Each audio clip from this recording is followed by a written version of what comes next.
A. Berpikir komputasional, computational thinking. Computational thinking atau pemikiran komputasi adalah cara pemecahan masalah, merancang sistem, dan memahami perilaku manusia dengan memanfaatkan konsep ilmu komputer.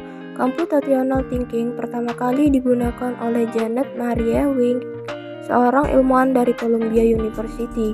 Janet menyarankan bahwa berpikir komputasi adalah keterampilan mendasar bagi semua orang, bukan hanya terlibat dalam merumuskan masalah dan solusinya, sehingga solusi diwakili dalam bentuk yang dapat secara efektif dilakukan oleh agen pengelola informasi. 1. Pemikiran komputasional. Pemikiran komputasional adalah suatu proses pemikiran yang melihatkan suatu masalah dan mengekspresikan solusinya seperti berpikir layaknya komputer yang bisa menyelesaikan secara efektif. 2. Teknik computational thinking atau CT.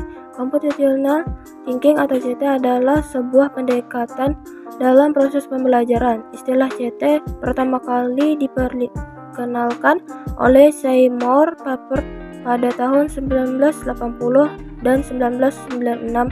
Di tahun 2014, pemerintah Inggris memasukkan materi pemrograman ke dalam kurikulum sekolah dasar dan menengah. Tujuannya mengenalkan CT sejak dini kepada siswa. 3. Karakteristik computational thinking. Computational thinking memiliki beberapa karakteristik sebagai berikut. A. Mampu memberikan pemecahan masalah menggunakan komputer dan perangkat lain. B. Mampu mengorganisasi dan menganalisis data. C. Mampu melakukan representasi data melalui abstraksi dengan suatu model atau simulasi. D. Melakukan otomatisasi solusi melalui cara berpikir algoritma.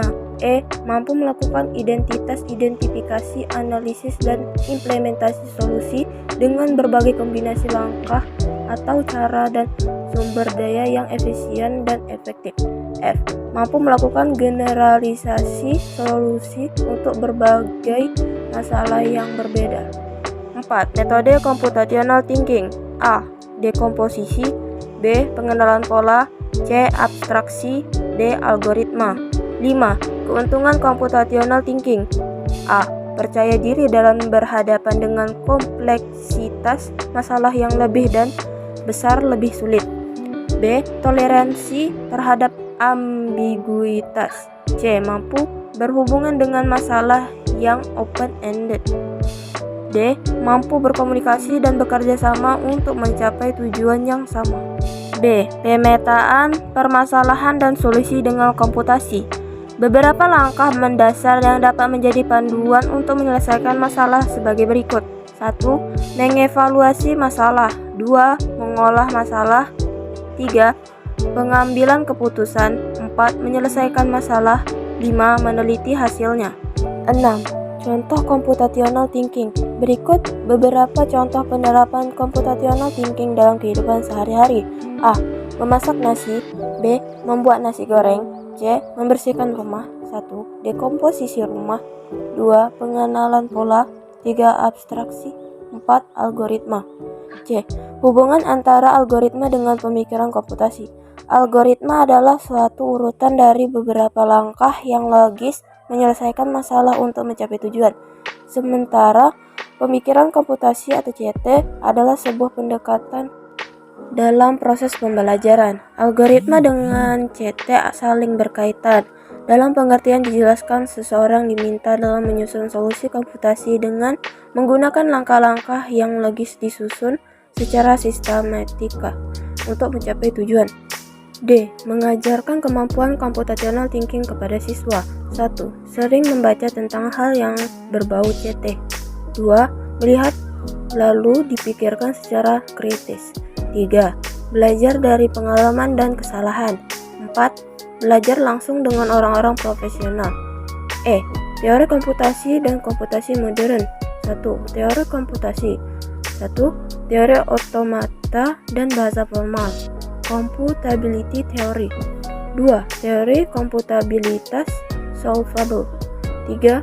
Teori kompleksitas complexity theory. 2. Komputasi modern. A.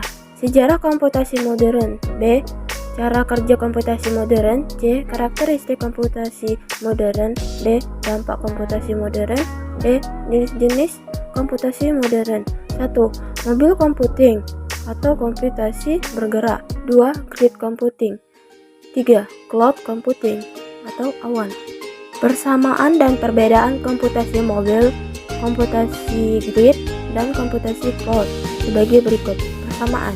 Ketiganya memerlukan alat modern dan ketiganya merupakan metode untuk melakukan komputasi, pemecahan masalah, dan mencari solusi. Perbedaan.